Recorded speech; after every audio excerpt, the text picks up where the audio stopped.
that's all the production assistants could afford. It's like, I don't know how to show this, but here's a light bright, you know? Oh, okay. Yeah. That is so good. I love that. And that's another total game from the '80s. Oh my god. I had one of those. Did you guys? I th- I think so as a kid, as a late, like a little kid. Yeah. Yeah, so I was born in '87, so like I remember it. I don't know how much I played with one. But yeah. So You have some older brothers too. yeah, I don't talk to him about Light Bright that often though. I finally Watched. I finally Watched. I finally watched. I finally watched. I finally Watched. Hey everybody, welcome to another episode of I Finally Watched. This is David. And this is Alon. And we finally watched Pump Up the Volume. Today, we are with a very special guest, Reena Friedman Watts from the Better Call Daddy show. Reena, how are you today?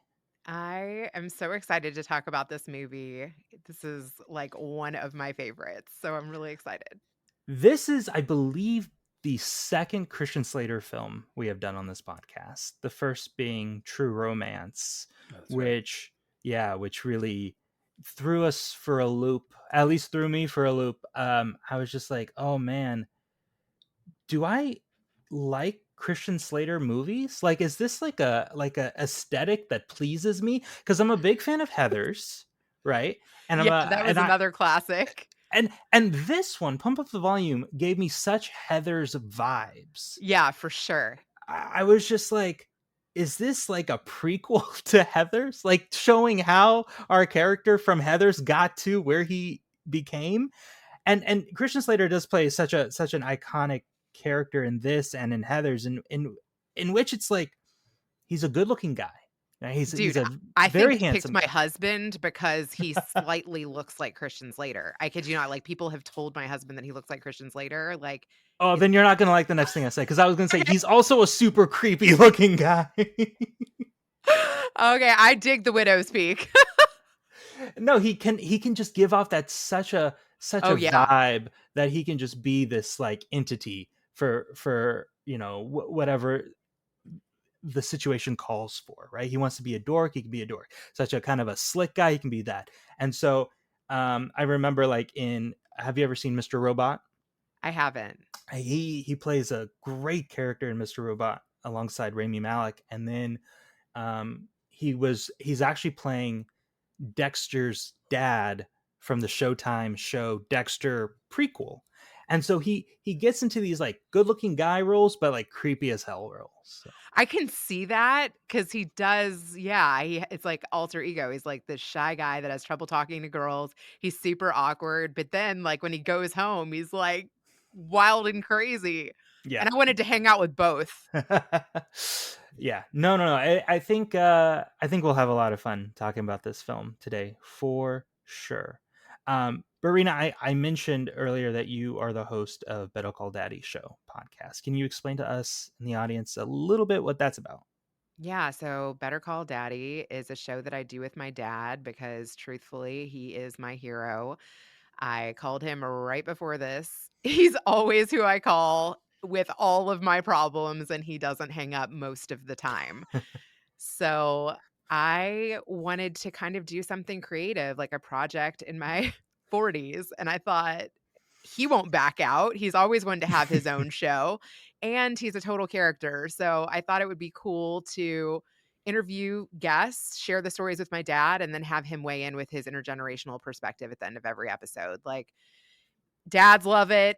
Daddy's girls love it. Anybody that doesn't have a dad and kind of wants to adopt mine, love it. And I let people ask my dad questions, or at the end of every episode, or they'll just reflect on, or he will reflect on the story of the people, that I have on. We meet so many great people through X, formerly Twitter, and this is where I met you, and we follow a lot of the same podcast creators and everything like that. And I think the community there is so vast, but really rich in the amount of people and characters that we that we meet and that are on there. I recently listened to your episode where Ray interviewed you and your dad. Uh, That was so good. it was really good. David is a father of 3, and I am a soon-to-be father in March. Oh, Yes, congratulations. thank you. So, yeah, no, I think, and both of our fathers are still alive. So I think, So we need it, to have you on. oh, sure, of course. But yeah, no, I mean, it's a great show, and I think you get I'm surprised, and I kind of wish I had a relationship with my dad this way, is that you just get really, haha, David. But I didn't say anything. yeah. But what I mean by that though is like, you guys, it doesn't feel like you guys have a barrier between what you guys talk about. You just kind of talk about anything and everything. I think that's really great. He's like my therapist. Yeah. But it's truly, honestly, it's amazing because he doesn't judge me, like I said, and he's known me through so many different chapters. And it's just when you get older and you're an adult too, like your dad needs you, you need him, you can, and there's so few people that you can have deep, trusting relationships like that. I mean, you can talk about work, you can talk about marriage, you can talk about fears, you can talk about anything. And he's experienced enough where, he's probably going to have 2 cents that he can give me. Yeah, no, and we can see that like the relationship between father and child is really important, Oh, and yeah. listening is really important, and when you have a lack thereof, Mm. you get Christian Slater in this movie. So Has your dad seen this Yeah. movie? I don't think so. I used to no. spend the night at a friend of mine's house, and we would watch it in her parents' basement and eat cookie dough, and we would do it week after week. And this was like in middle school. So And you were the literal students of Triple H High School, that were getting like, hard on for Harry, yes, right? Yeah. totally. Yeah. Totally. We were like secretively listening to this guy and loving it and feeling like we were doing something bad. You know, it's crazy. So I was just looking at Christian Slater's like IMDb. So I guess Heathers was his big break, and then he does Gleaming the Cube, which is like has a very like huge cult status. Pump Up the Volume, Robin Hood, Prince of Thieves, and then Ferngully, True Romance, Interview with, like, he killed the 90s. He killed the 90s. Like in a good way. Yeah. Totally. Like, and it's just kind of funny when you look through all of it and you're like, oh my God, like he was in like so many things. And also just like starting out in Heathers and then doing these, I think Gleaming the Cube and this back to back are 2 like kind of lower budget, like cult movies that like kind of shot him into like this, like there's probably a ton of people who one of those 2 movies is like their favorite movies. The other interesting thing about Pump Up the Volume is when we were doing this, it's not available anywhere to stream, to even like rent or purchase. It was like very hard to watch this movie. I watched it on YouTube. Is that what you did? I wish I'd thought to check YouTube. I didn't even think YouTube had it. I Somebody recorded it in bits. Oh my God. That must have been annoying. No, because it's all like grouped together. So one stops and the next one plays. Wow. Oh, that's nice. That actually would have been nice. You like if you needed to take a break, you're like, all right, well, I'll get to the end of this clip and then I'll be ready to come back. And you can speed up the volume. I mean, you can speed up the speed. Oh, yeah, right? That's right. The pump up the volume, speed up the speed. The way I watched it was completely legal and legitimate, and I had no issue. So what about you, David? How did you watch it? Same, probably told you where to watch it, and Yeah. I would have watched it somewhere legally if allowed, or if I had just checked YouTube. I guess YouTube is where I got to check from now on. Yeah. A Because I know, like, site. I think Dogma is on YouTube, or at least was at one point, and now that's coming back. There's going to be like a release of that again. But yeah, always check YouTube if we can't find it, I guess. I will say that if there is one movie that's like you want to illegally download and pirate and be against the man, it is this movie. This movie Totally. like It's just all about wants you to pirate exactly. radio. Exactly. That's Wants why you to it's not do it. anywhere to stream. They want you to Yeah. watch it for free. Like, they don't want you to pay for this. So that makes sense. This is also our second pirate radio movie. The first one being Pirate Radio, that we did. I guess overall about the movie is I enjoyed it throughout, but I really think it comes together towards the end. Oh, 100%. There's like a lot of things that are built in the beginning. I forget his first name. Is it Ricky Chavez? Um, where he's just like a very minor character in the beginning. Cheryl is a very minor character in the beginning. That their story kind of builds, and then throughout the reveal of how he was expelled because of his SAT scores. At the Lewis. end, Luis Chavez, yeah, which I read the director writer like based that on his mom's school, I think, or like he based it on a real story of like a principal that was doing that to kids, like getting rid of kids to boost their scores. So but just the way it builds on itself, and then the ending, like I really loved it.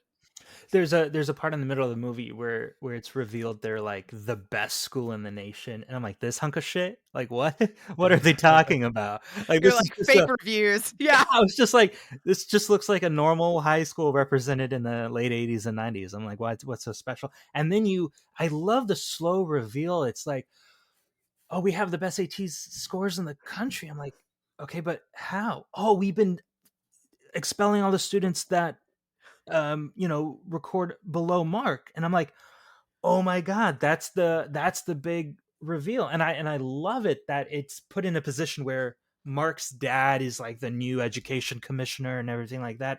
So and we'll talk about it more when we get to the ending. But when the ending happens, I feel like it's a good like 80s freeze frame ending where it's like, okay, so what happens to these characters, right? But because it establishes so like kind of well everyone's backstory and everything, you kind of assume that the school gets shut down or under new management quite fast, you know?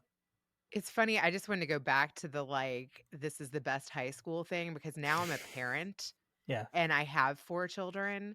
And, we moved to a new city and we had like a rental subsidy and we just got a place like near the school that my cousins went to. And we tried this school and now like our lease is up and we like look online, right? And you're like, which schools are A rated? Which schools are B rated? And like, how do they even come up with these ratings, right? So you're like, what is this based on? Well, I think it is based on like FCAT and SAT performances Right. on And is who that comes. even really an indicator of like, are these teachers loving? Like, Well, no, I mean that's a good point too because it's like for 3 people who've been through school, yeah. I think we can all agree that there's like, yeah, you're being taught an education, right? And sporadically it's tested on it. But how was your experience in high school? Was it a positive one? Was it a negative one? Is it positive because you got good grades? I highly doubt it, and Exactly. And is that what you remember? exactly. And then that's a huge part of what this movie is about too. It's like the high school experience of the kids, and you see it with the popular girl being Oh, I pressured and all this loved stuff, and looking at that. Like the yeah, grunge girls versus the popular girls versus what they're wearing. And oh my God, I loved that part of it. David, yeah, Alana and I were talking. Well, I think you're about to say the I same think you're thing. about to say the same thing. Yeah. So we were talking before. I just brought this up. We always accidentally do the pod before the pod, but so this came out in 1990, and which means that at the minimum it was filmed like early 1990, but probably like 89. But it feels very much like a 90s movie. The clothing, I was like, yeah, that looks early 90s. Like it was kind of that part was and like just that feel of it. I was like kind of impressed and sort of shocked that they were able to do it because I don't know when I saw what's an example Alon, what's that movie I didn't like that you like from it's with Robin Williams. Oh, no, Dead Poet man. Society. There we go. I loved Robin Williams in Dead Poet Society. I thought a lot of the rest of it was cheesy. But anyway, that movie comes out in like 91, but that one feels more like an 80s movie to me. And this one, I don't know what about it, how they were able to capture like early to almost mid 90s, like in 89 or 90. Like it was, it didn't make sense to me. The music was awesome too. Like I loved the Descendants and like, oh, it's I think such a good soundtrack. the music had a huge part in that, especially like as we know the 90s, like with the Beastie Boys and like the Yes. old school rap and everything like that. It, Like the NWA and like Leonard Cohen and all these musicians. Oh my God. and the cusp Everybody knows that the dice are loaded. That is like the best. the cusp of where music sounds like the 90s was captured so early on in the 90s. And Yeah. yeah, I think that's what really makes it but even like the style of like what all the students are wearing, it's so 90s, even more so than like what it's funny because such a an early 90s movie captures the mid 90s better than a early 2000 movies can capture the mid 90s. The styles just change so fast, you know. Even like Taylor Swift is bringing back that cardigan. Like Yeah, yeah. she's totally bringing those back. We even see in like we mentioned him earlier, David, the Maz Mazzilli character played by Billy Morissette, right? The white hair guy with the leather Oh, with right, the right. I He had was no like idea. punk rock, early punk rock. I had no idea what anybody's names in this movie was besides like the two. Even Christian Slater's, I was like, I know Harry, but I Harry kept Hardon. yeah, for Happy Harry Hardon, but I kept forgetting his Mark. real name. Yeah. I Although always want I knew Malcolm, the kid that killed himself. Like his name stuck with me too.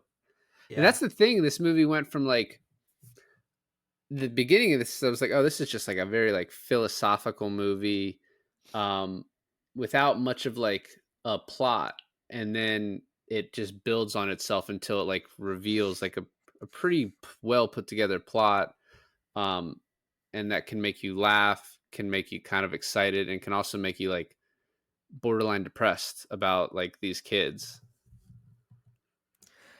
Welcome to high school, man. Exactly. Exactly. Well, it because it captures that thing that happens in high school where you think it's the most important thing, and it Mhm. like shapes your life, and it doesn't matter at all. Like it shouldn't matter. You can explain to someone in high school like, hey, this isn't gonna matter years from now. Like you shouldn't care this much about it, and it doesn't change anything. You care, And all you your surely couldn't kill yourself over it. I mean, and there's all nothing in high school worth doing that for. and all your problems like seem like the biggest in the world, and they're all pretty meaningless. I love that you can say that now because like I have a high schooler and he is so intense. Like Oh man. Yeah, but I mean, I think also when you're our age, 30s and 40s, you look back and you're like, man, I would do this different and I would do this different, and I wouldn't care so much about this and this and this.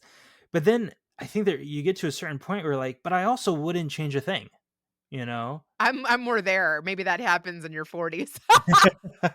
Yeah, where you're like, I'm glad where I'm at. So if I changed anything, like butterfly effect, I wouldn't be where I am. So See, I'm the Zac Efron character from 13 going on, or not 13 going on 30, but 17 again. 17 again. Thank you. Yeah, I'm 17 again. Where like, oh yeah, make me. I don't look like Zac Efron when I'm 15, but that's okay. And just make me there. You can make me look like Zac Efron. Dude, I would rule the school if I look like Zac Efron from 17 again. But I'm still in the stage where I'm like romanticizing like, oh man, I'd be so smooth, I'd be so cool, I'm like, nah, dude, nah, you'd be just the amount of loser as I was actually in high school, and that's okay. So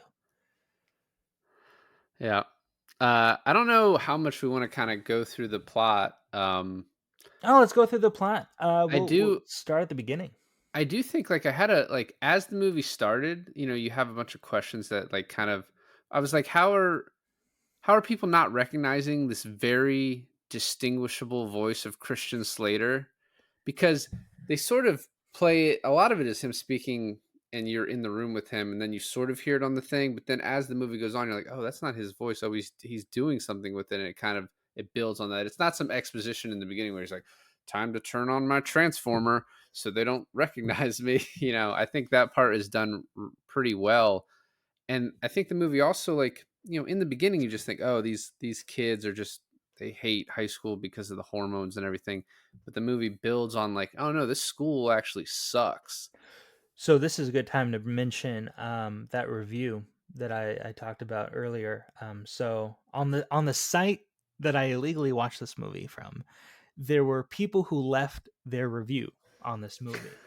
This is the review you're reading? This is the review I'm reading. So out of like 30, 40 reviews, all of them were positive. Really, really like building up this movie. Hey, I love this movie. This really spoke to me as a kid, growing up in the 90s, etc., etc. Except this one guy, and I think his username was Jim Walsh 1988. Why are you calling this guy out? Well, because it was very rude. All right, bad review. But I find it funny that he was born in 1988, as I assume his username is, and so this dude is 36, and he's like, "This is a horrid movie." This movie is about a bunch of whiny kids complaining about absolutely nothing and don't realize the privilege that they actually have. And I sit there reading this review, having just finished the movie, thinking, these kids had a lot to complain about. Like, these kids were, sure, a lot of it was just like normal high school stuff that everyone goes through. But specifically in this school, these kids were wronged by the entire educational staff from the core. Hell yeah. I just want to call this guy out because he had no idea what he was talking about, this freaking late millennial guy. But yeah, so fuck you, whatever your name is, 1988. Yeah, we're calling you out. We should dox him, totally. Yeah, no, find out where he lives. No. Let's do another episode and bring that guy on. You know what? I'm gonna pull a Harry Hard on. I'm gonna call this guy live right now. And no, so David, you're the same age as this guy. Is that your feeling from someone of your old age? No, I just think it was like, I don't know if that kid lived. It's kind of funny calling these kids like privileged, and it's like, well, then maybe your life was pretty privileged if you didn't kind of go through these things, right? Like maybe everything just worked out for you in high school. So I don't know. Like it is funny. I went to my like 10-year reunion almost 10 years ago at this point. Oof. And it is funny to see like everyone was mostly doing good, and then the one guy who was like, it's like, it was so cliche. The captain of the football team like got drunk and was just talking to me, and it was the saddest thing I'd ever heard. And like since then I've seen on Facebook that his life has gotten good, so that's good. But you're like, no, not the captain of the football team. It's so funny too, because there was a guy like that in college for me where like every chick wanted him on the baseball team, and he had such an ego. And then you see what he looks like 10 years later, like, you know? Yeah. But I mean, it's just like, I think that I say that story because I thought it was funny, but I think it's also just like this movie rang true to me. You know what I mean? Like you see that type of, I did think like, if you wanted to be nitpicky, I thought like, who is this Christian Slater character that is like this, like who's his entire life must have just been reading like philosophy books, and then also like can rig like this radio setup in a Jeep so it transforms his voice so you can't understand him and like or figure out it's him. And like I was like, who is this MacGyver? This philosophical MacGyver that we're dealing with? Like, well, not only that, oh my god, but like he put the phone line in his neighbor's shed to throw off just in case he was tracked by the police. And I'm just like sitting there thinking, in that way, this movie is so 80s. Like it gives off a strong 80s feel of like, yeah, I come from the East Coast. New York is my town, and now I'm living here in a small town of Arizona. And I have this like shortwave radio thing set up in my basement, and my parents neglect me just enough that I can like come down here and get away with it, And it like as far as that goes, I'm just like, yeah, okay, whatever. But then like the movie kid in me watching this and being like, this is the coolest shit ever, Did it make Especially either one of you, like, want to, like, be like that or wanna be him? Maybe if I was younger, right? Like not now. No. well, so I'm a huge like superhero nerd. I love comic books and superhero stuff, and so when he's like, and also the discipline that Mark has on this fucking his character, but he's like, oh, I'm all shy and nerdy and wear these glasses and like walk with a hunch, right? Like he's fucking Clark Kent. But then outside of school borders, I throw on these Ray-Bans and I walk with like a pep in my step, and I'm super cool and smooth with the ladies. And I'm like, Is he smooth with the ladies though? Because well, he's jerking off on the air all the time and playing music. Like, is he smooth or is he just it's so crazy? funny that you bring that up, because I was thinking, if you ever jerked off in the air right now, like David, go and jerk off, right? Well, we're not live. but There's no video. Like, it yeah, wouldn't I it would wouldn't. it would be such like a disgusting thing that it's like the number one thing on how to lose your viewership so quick. Yeah, no one is like happy about listening to that. And he's like, Right. oh, they're all just like, oh, he's doing it again? No, but Why does he it keep doing works this? for him. It works for him. I And agree. It's It like, works for him because it's written that way. no, but okay, that's part of the reason too. But it's because these kids are so like trapped in their like mental facilities of that their parents and their teachers set up, that this like really grotesque thing of sexual liberation or whatever you want to call it, it's like they don't like it, but it frees them in a way. I think so. Yeah. See, Reena thinks so. The other thing I want to bring up when you were talking about like hiding the responder or the transmitter in his neighbor's house or whatever, and then like running away from the FCC at the end, like all that kind of reminded me of like E.T. Them avoiding the authorities, like hiding the alien, or he's just hiding himself as his alternate personality or whatever. Did you think that Jeep was going to hit a speed bump and they were just going to float off into the moon for a second there? He was just going to start flapping his arms, and she's like, "What are you doing?" Yeah. It's, like, It's going to turn into a bike. Yeah. I thought this would have worked. We've talked so much about Christian Slater. We have not talked about Samantha Mathis yet. But I love Christian Slater. I was in love with Christian Slater, so you can talk about him the whole episode. well, I got to give some love to Samantha Mathis, because yeah, she was good too. She's really good in this. And I think, David, you mentioned that they were actually dating in real life during this movie. Yeah. And so that explains a lot of their chemistry being so natural and everything For like sure. that. And the way she's kind of stalking him, and she knows he's Harry, but she wants to make sure. So you have this PO box set up. And what I find so funny is that this kid, in the way he set it up, where he's put like a fake name with the PO box, so even if the FBI tracks it down, they have no way of actually getting him, and etc. like that.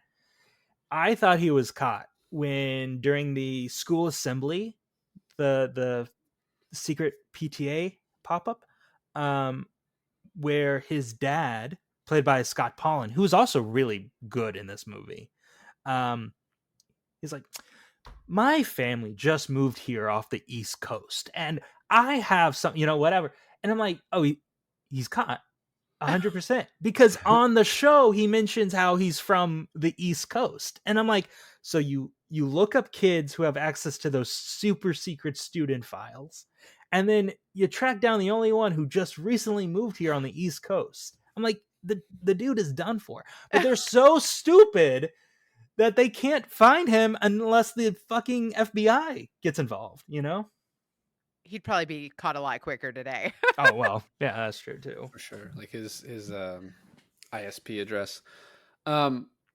So I guess like the first thing I wanted to talk about is, and this sort of to your point, when he calls the guidance counselor and talks about how you expelled Cheryl, which so Cheryl is in like two scenes. She like gets pulled off the bus and then she's like listening to the radio when he's talking to the guidance counselor. And she was played by Holly Sampson, who went on to be an adult star. And I've seen her in some other things. I didn't recognize Didn't her in know the movie. that. Yeah, I didn't recognize her in the movie though. This was her first role, and then she took a different career path slightly. Slightly. But I feel like so Alon made the point on the pod before the pod that, you know, how did they not catch that, you know, it had to be someone with ties, which the movie address, you know, with ties to someone that works at the school, but the movie addresses the principal's like, we need to change all the locks and figure out who had a copy of this, and like they just think someone stole it. They're never, you know, these aren't the brightest people. But the conversation with the guidance counselor where he like reads the letter to him, and like the guidance counselor is like kind of like in the beginning like puffing out his chest like, oh, I can handle this call, and then it's like, oh fuck, I'm getting destroyed here, and just like, I gotta hang up. I gotta get out of here. You mean the first call? Yeah. I love the second call because he was like, "You're caught, sucker. We're tracing the call. We got you." And then you, as the audience, think, "Oh, the movie's almost over. They're gonna raid his house. They're gonna catch him. His dad's gonna be oh so disappointed in him, you know." And then he's like slowly like walking around with his his Ray-Bans on. He's like, "Well, you folks probably think I just about got caught. But what you didn't know is I put the transponder in the neighbor's shed. So it'll take them a little bit." That was actually pretty good. That was not a bad, half bad Christian Slater impression. That was pretty good. I was impressed. That made me laugh. But then you find out he's always just one step ahead, and we never see the reaction of the guidance counselor knowing that he was one step ahead of that trace. But I would have loved to know what he thought, what he would have reacted to about that. Yeah.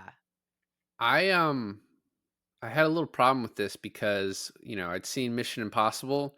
You can't trace a call that quickly. You need like 30 seconds. You got to be looking at the clock. You got to keep them talking. It's like a trope of these movies. It's like he calls and instantaneously the FCC's like, all right, we know where he is. Well, because I thought the guidance counselor was going to have him like talking and in like a mode of conversation, but immediately he was like, yeah, we're actually tracing the call, so, you know. And the guy that's tracing it is just looking at a board with like 30 different flashing lights, and he's like, we got him. I was like, what do those bulbs mean? Like, how did you read that? Break that down. Yeah. Yeah, what is that a map of with like little, like, what are those like light bulb, like that You're like, spell that out. Yeah. Yeah. Oh, you're talking about like the light brights with the kids. Light bright. Yeah, he's looking. Yeah. He was looking at a light bright and was like, we know where he is. So. That's all the production. Good. That's all the production assistants could afford. It's like, I don't know how to show this, but here's a light bright. You know? Oh, okay. Yeah. That is so good. I love that. And that's another total game from the 80s. Oh my god, I had one of those. Did you guys? I think so. As a kid, as a little kid. Yeah. Yeah. So I was born in 87. So like, I remember it. I don't know how much I played with one. But yeah, you have some older brothers too. Yeah, I don't talk to him about light bright that often though. It does. Did you ever go to like those kids places that had like the giant light brights where you put the pegs in the wall? You're probably of that generation. Maybe. Yeah. It sounds like a DZ Discovery Zone thing. Exactly. Man, we don't have those anymore. Thanks, COVID. I think those died long before COVID. Well, no, but I mean, like play places. I don't know if those survived to the year 2000. Honestly. Have you ever been in one of those like the upside down Wonderworks places? Like we have one in where I live, and it's like they have those, you know, those metal things that like you put your hand in it and it comes out the other side, right? Yeah. Those giant ones where you like jump your whole body in it and stuff like that. I don't think people jump into it. Is that you? Is that what you do? Didn't do that, but yeah. I press into it. I don't jump my face directly into it with my whole body. Okay, yeah. Well, you do you. Yeah. Now to damper the mood, let's talk about the Malcolm scene. I like as this was happening and he's like not telling the guy not to kill himself. I was like, come on, man, you got to do a little better than this. But you like, It was like hard to watch. You could hear him loading the gun afterwards, and I'm just like, holy hell! Like, what is this movie going to show? But luckily for the audience, it kind of cuts away from the actual suicide. Did you you think know, he was going to go through with it? I did not. Like, I I did. guess I was sort of, I don't know. I kept going back and forth. I would like, If you look at the IMDb description of this film, the whole thing in the synopsis is like the suicide is the crux on why the school is so motivated in tracking Harry down. I thought that was an interesting thing because in the movie itself, it didn't seem that important. It seemed like everything building up to it was like the thing. But IMDb or Wikipedia or whatever synopsis I read, they were like, after a student committed suicide, everyone was motivated to find Harry Hardon. And I was like, okay, well, that's thanks, spoiler. But yeah. Yeah, I agree with you. I loved the buildup. Yeah, because I think it was partially like the thing. I mean, his suicide really jumped off everyone's like scramble to who this guy is. But I think really what like kept you sympathetic to Christian Slater's character is you could see how destroyed Mark was Oh yeah, after the fact that this happened. He was really distraught about it. I love Nora, who was just like, me too. hey man, it's not your fault. He was like, I listened to the same thing you listened to, and there was no way you could have talked him out of that. I mean, he might have been able to talk him out of it.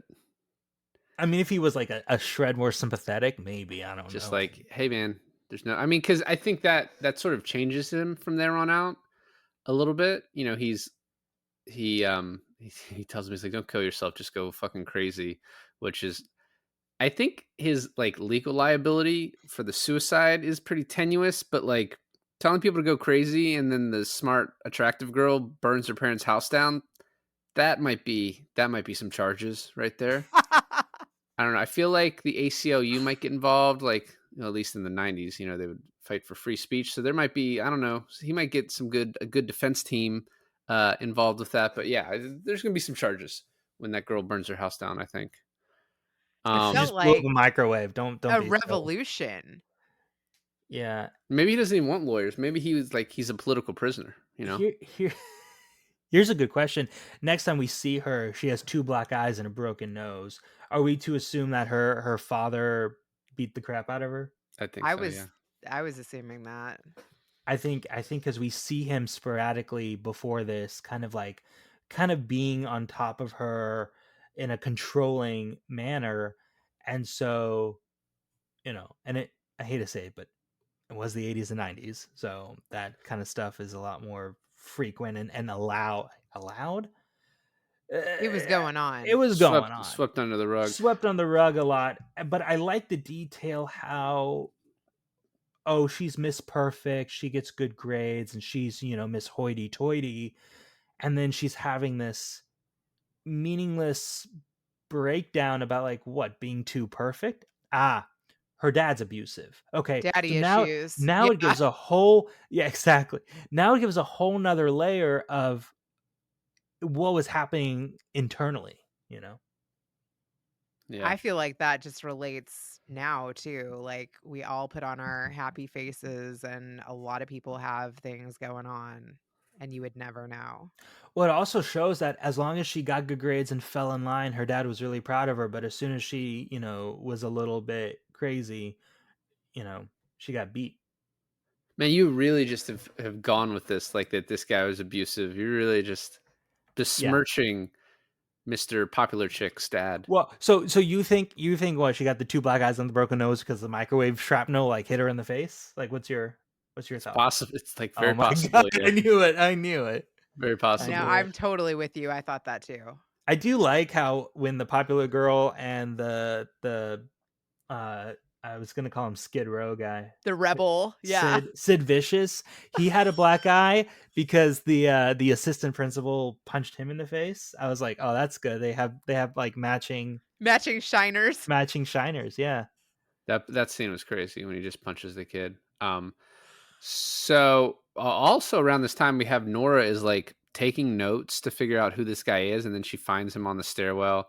She sort of accuses him, but is still not sure. So then she follows him to the place where he gets his mail. Nora, better than the FBI. Just Better saying. detective for sure. Better Yeah. detective than I the FBI. loved Nora. Like, The way and I she pulls out loved- his gum and she's like, same Black Label gum, huh? she was putting it together. Putting them together. I And then, loved her. Did you the guys red like her? paper, I loved her. Their relationship too. I loved like her reading the poetry and the saying "talk hard," and I loved that. You know, it's kind of interesting. Also, Talk Hard could have totally been like an alternate title of for this film? movie. Yeah, It's how they end it. They never say "pump up the volume" that I remember.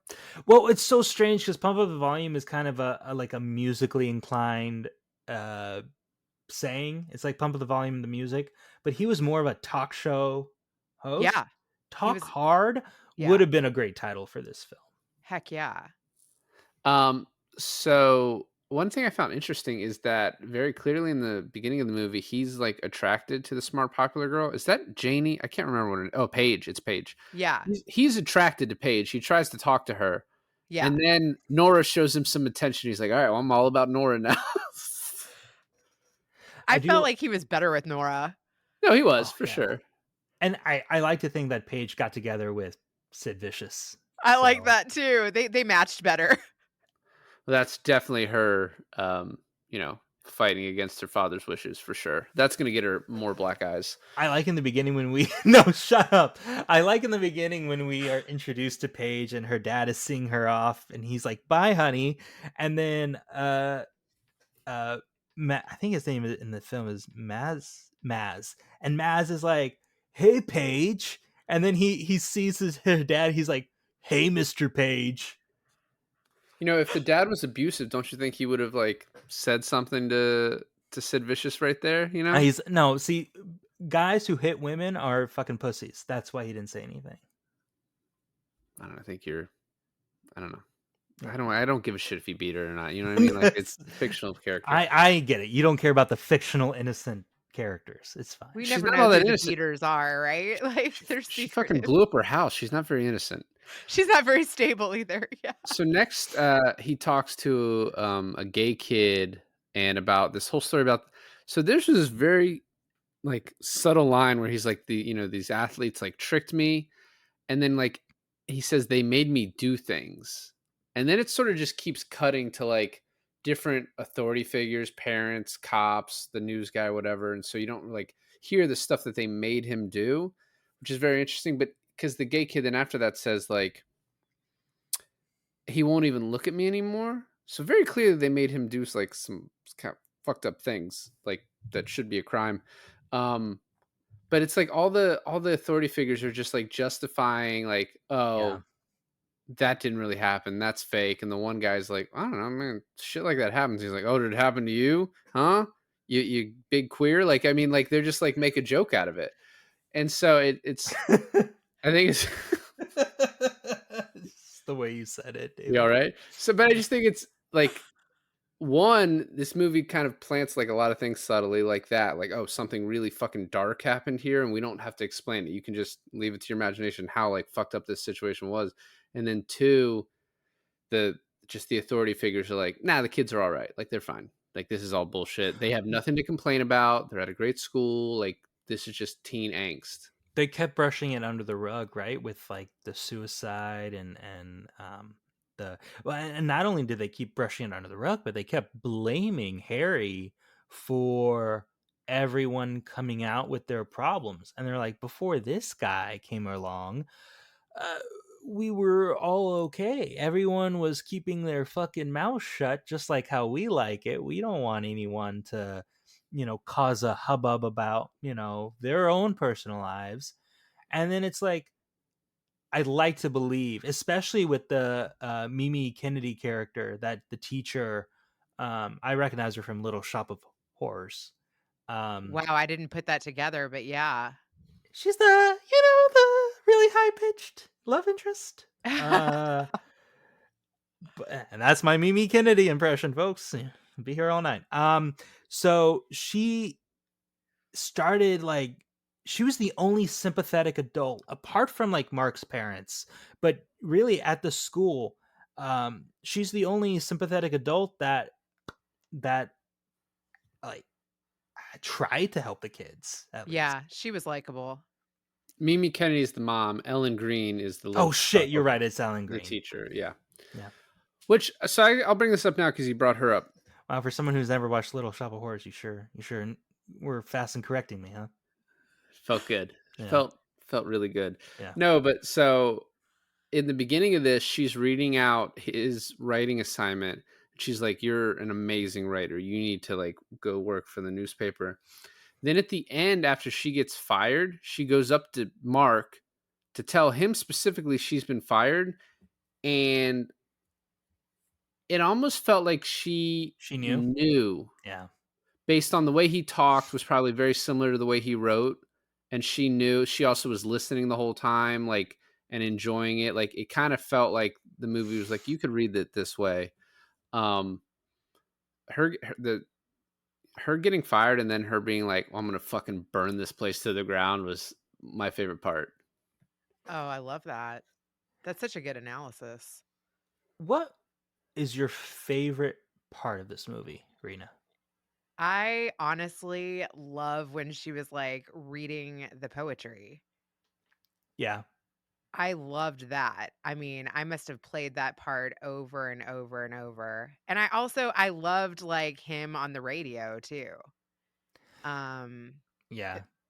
He was such a character, and I feel like podcasters do that now. That's true. You could almost say that Christian Slater's the reason that podcasters exist today. Hell yes. I mean, Let's make that jump. Think about it. At the end of Pump Up the Volume, it fades to black as Christian Slater and Samantha Mathis get arrested. And all of a sudden, you hear these overlapping voices, like having their own radio shows and their own talk shows, and everyone's now a pirate radio host, DJ, right?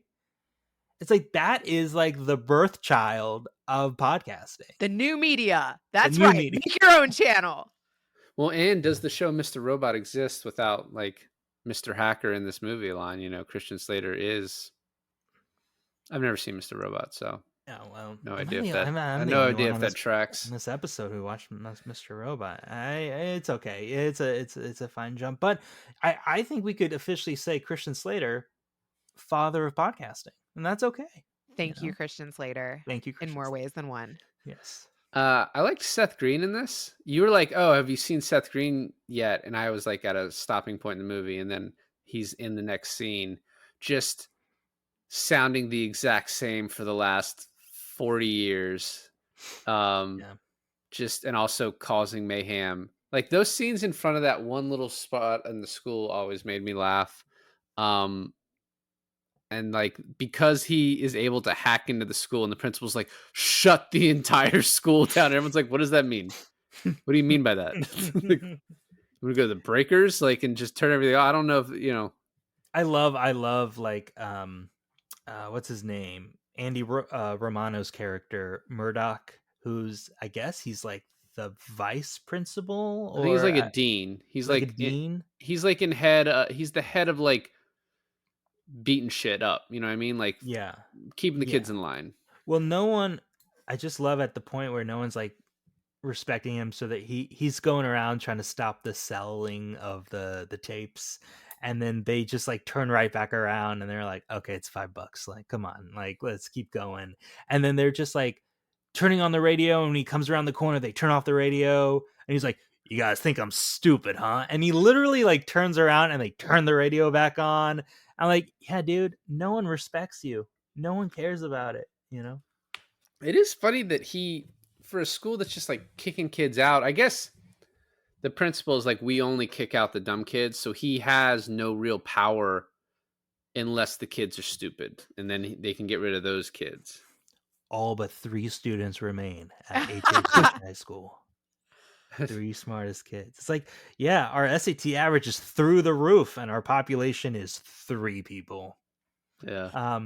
my favorite scene, and I think this scene is so brilliant, and it's at the 1 hour mark, and I feel like now It's when she gets naked, right? it's when she gets naked. No. Well, okay, kind of. Honestly, because listen, it's when he's almost caught by his parents of being Happy Harry Hart on. They come in, they bust in the room, they're blah blah blah. You know, we heard you talking to someone. She pops in from behind the couch and she's like, "I'm so sorry, he was talking to me."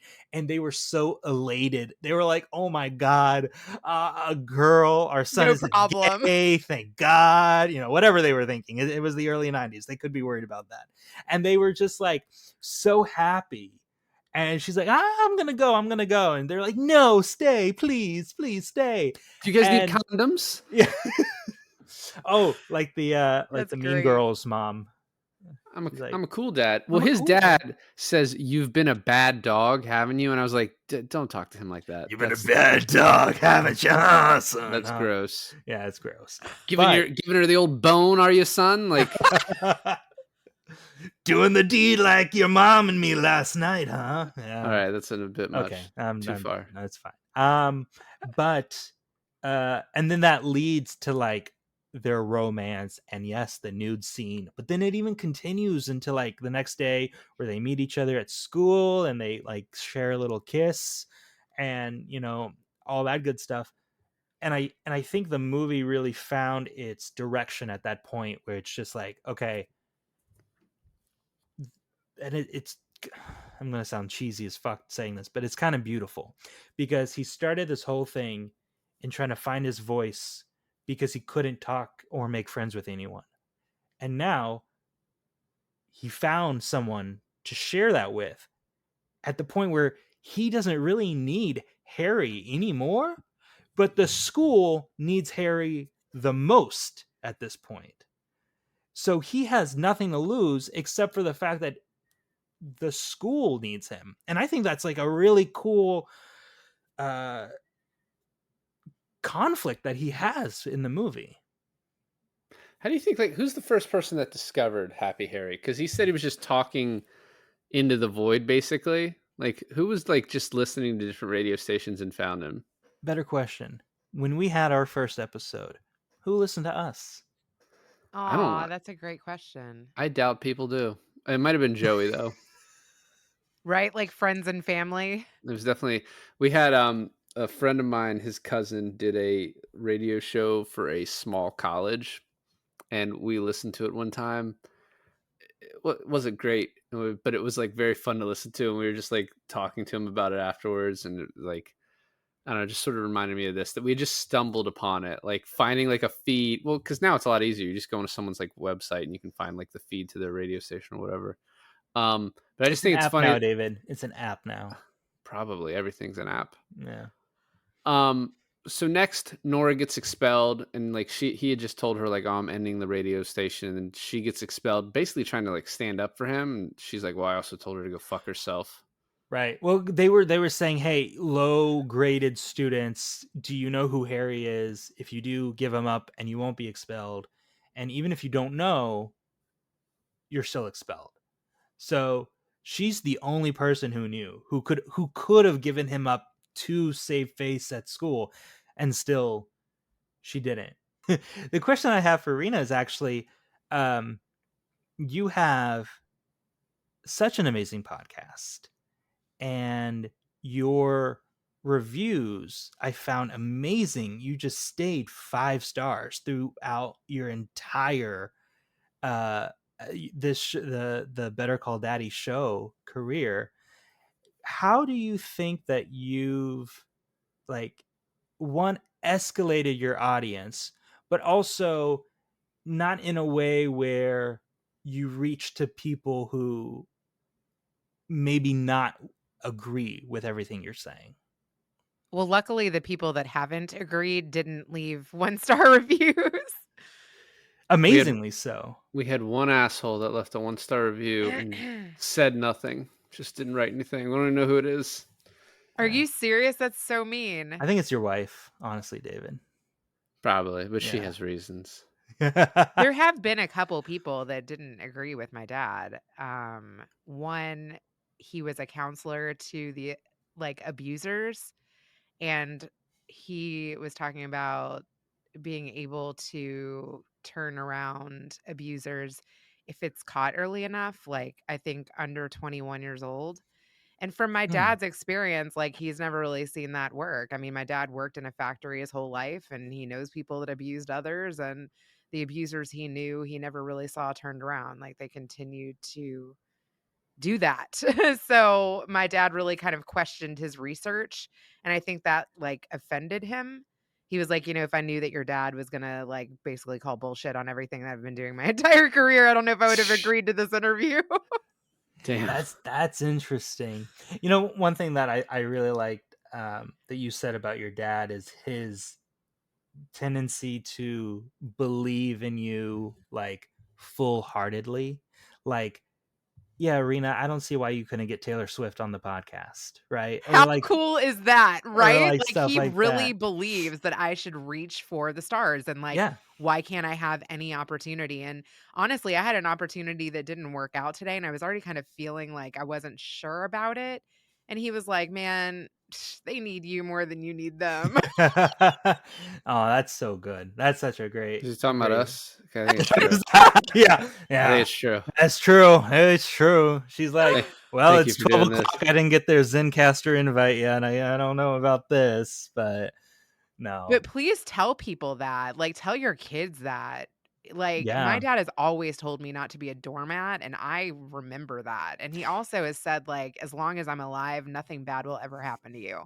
And I have told myself that in situations where I'm like, my dad's alive. I'm going to be cool. Like, One of the best things I've ever heard is someone saying that their daughter in high school overheard her teacher talking about her behind her back, and it was just positive. It was pure positive. It was like, yeah, Jessica is a great student. I really think she can, really make it far past high school. And it motivated her oh, to yeah. to push even harder, right? 100%. And I've had a couple teachers like that. I've actually like reconnected with teachers and thanked them. There was a one teacher that she was my vocal coach for 4 years in high school, and I was like, "I never would have finished that youth performing arts school. I wanted to quit every day. You helped me get through that. I never would have auditioned for, like, a college. I probably wouldn't have gone on to radio. Like, you really believed in me, and thank you." Yeah. well, I think it's so cool that, even though you have people who with, like you mentioned, opposing views of either you or your dad, they, you can have opposing views, but you don't have to dislike the show, right? There's a difference between putting on a bad show and then still have a good show. You just don't agree what is everything is And said I think on the that's kinda what show. happened. Like, I don't think he, like, thought my dad was unprofessional. My dad didn't say anything attacking towards him. It was just, hey, like from my experience, I haven't seen any abusers turned around. I mean, that's awesome if you've Yeah. dedicated your career to that, but let's take that advice with a grain of salt, and that's not going to work for everyone. Right. Yeah. David, if you were listening to Happy Harry Hard On, would you be like, this is a good show? Or would you be like, I have some issues with this show? I'm like, get back to the music, man. It was good music. He did pick It good was. Yeah, I don't know. I would have probably I'd probably be like, man, all this stuff is kind of bullshit. My life's pretty great. You know what I mean? music. One thing I want to say, because I know we're at towards the end, is I think like the funniest character to me is the chairman of the FCC. Like kind of just like a caricature. Like, and one of my favorite lines is when Christian Slater's like, "Oh, the political hack in charge of free speech," and then the guy says, "Now this is the problem with free speech." He's like, just like very very funny. And in the last scene when they're being chased with the cops, that had to be rewritten because Christian Slater had just gotten a DUI and his license suspended, so they had to the whole her driving him, which I think works really well, I think was added because of that. Like he couldn't drive. Not to be I talking about love his, that scene, and I past, did but not know that. That's crazy. yeah. What's also insane is like there's so many times where it's clearly her actually driving. It's clearly, when he's throwing the propane on the grill and he's burning all the evidence letters and everything like that, And I'm like, you would legitimately have to get stunt doubles to do that nowadays. You could not let the actors play with fire or drive a Jeep with no like safety precautions to it. Man, I just miss the less safe working environments for actors. I do. Well, Alec Baldwin changed that forever. Yeah. Well, that's true too. Yeah. You know that movie's premiering soon? So I am really glad that this is your favorite movie and you made us do this. Like, this kind of happens a little bit where Alon will recommend we do a movie and I'm like, why the fuck are we doing that movie? And I didn't feel that strongly about Pump Up the Volume, but I would have never watched it. And I'm very glad that you made me. It was really good. Aw, thank you. I'm so glad you liked it. Now I want to make my husband watch it. I wonder if he will. You haven't made He him wants watch me it? to watch Reality Bites. He that's like his favorite. Oh, we need That's to do a that one, David. I mean, I just like I bought Reality Bites, and just like the cover of it makes me think it's like a lot like this. This movie like also reminded me of those movies that like they're like philosophical movies like surrounded by music. That's like that's a genre like high fidelity. Reality Bites kind of feels like that might Empire be that way Records. too. Empire Records. The movie A Guy Thing has a small bit of it that is like that. And so like that's almost like it's an entire genre of like movies that talk to you about life through music, and like that this one falls into that category I think pretty well. I'm gonna get you to watch Heathers, motherfucker. We are watching Heathers, and the fact that you've never seen a Heathers is a true crime. Heather's and Reality Bites. I'm surprised. I'm a little I'm a little younger. My movie knowledge is very strong from like 2000 on, and I'm catching up. What I want to do real quick is ask David and Reena a question, two different questions. One, David, because you're a lawyer, what legal ramifications do you see Mark Norman having in this movie Mark Hunter having in this at the end of this film? Because we don't see any like follow through of like what happens to these characters after they're caught by the FCC. Yeah, well, I mean, I didn't look into this. I guess I could have if you told me you were going to ask. I did think about it because I was like, I mean, I alluded I knew to you this a thought little about bit. it. Yeah, I alluded to this a little bit in the beginning that I don't think he would be responsible for the suicide. I mean, the kid already had the gun, like, and it's not as if he told him to do it. He just didn't tell him not to do it very strongly. He does incite those kids to violence a little bit, like a little bit. He did it a little bit. There are maybe like some free speech concerns because he doesn't tell them to do anything specifically. But I mean, Nora jail even time. he's a minor, so probably not. Okay. Definitely not anything significant. Probably getting kicked out of school, I would imagine. But I was going to say, Nora sort of alludes to, like this free speech argument. She's like, you shouted fire in a movie theater. You can't just like run away because that's like a big like First Amendment case. Like you're not allowed to do that. But yeah, so I think there's some liability. There's definitely a case against him, and but there's probably also some like federal rules about him, like pirate radioing. I don't know, but there might be something there too. So not significant jail time, but maybe a little bit, Okay. And then my question to you, Reena, is if Mark Hunter had a Happy Harry Hard On podcast today, how do you think he should go about escalating his viewership? Oh my God, just have on Hawk Tua, girl. Oh my god, There it is. I've never turned around on a personality so much. I like was so taken with her in the beginning, and then the more I see, like, I'm not mad about her making her money because she's like completely changed her life around, but I don't need to be a part of it. Like, I don't need to see it all the time anymore. I mean, that would up her viewership. What's funny is like, sometimes I'm contacted like when Hunter Biden's baby's mama reached out. I was like, does she think I'm call her daddy? Like, but I just like made sure she knew. So funny. Oh my God. And then she was like, Oh, "No, like she's a daddy's No, girl, no, like it's not. the publicist." I was like, "Okay, cool. Just want to like make sure. I'm really excited to have her though." That's funny. That's funny. And I do have to say, like, because I found you through X, formerly Twitter, um, at Reena Friedman Watts.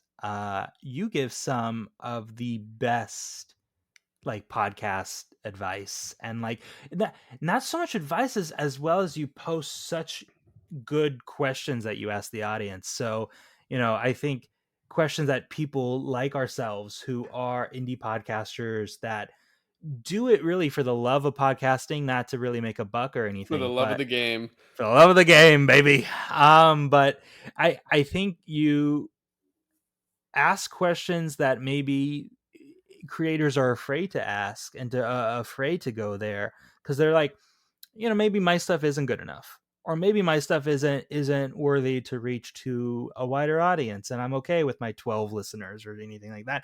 Yeah, no, I love what you do, and I understand the motive or the reason of starting the podcast with your dad. But if I can ask you, why a podcast specifically? Yeah, that's a great question. Well, I co-hosted a podcast. First, I started off like casting a podcast, then co-hosting one, and it reminded me of my radio days from working in college at a radio station.